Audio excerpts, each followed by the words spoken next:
Hey, I'm Leslie. I'm here with Rachel and of course Lily, and today we're going to teach you a little bit about how to set up your Burton board with the channel as well as a Burton EST binding.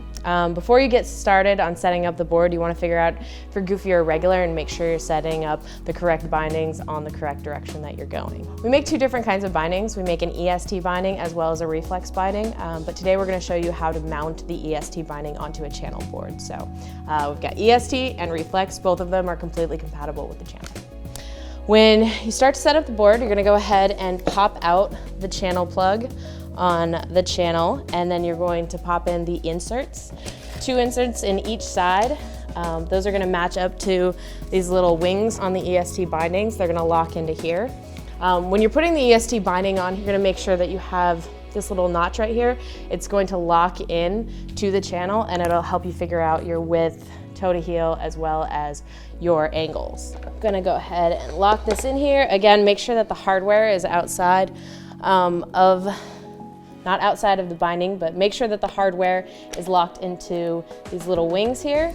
You're gonna take the screw hardware that came with your bindings, and you're going to lightly tighten them in. You wanna do this because you wanna give yourself enough to be able to move the binding around, but you also don't want the binding to come off. So there's three different types of adjustments that you're gonna do when you're setting up your bindings on the board. The first one, and you can see it's in this first window here, is going to be talking about the width on the board, how wide your feet are apart from each other. Actually, if you don't know, a good indicator is shoulder width. Each board is gonna come with a reference stance, and the reference stance is going to be recommended for that board. So if you don't know, that's a really good place to start.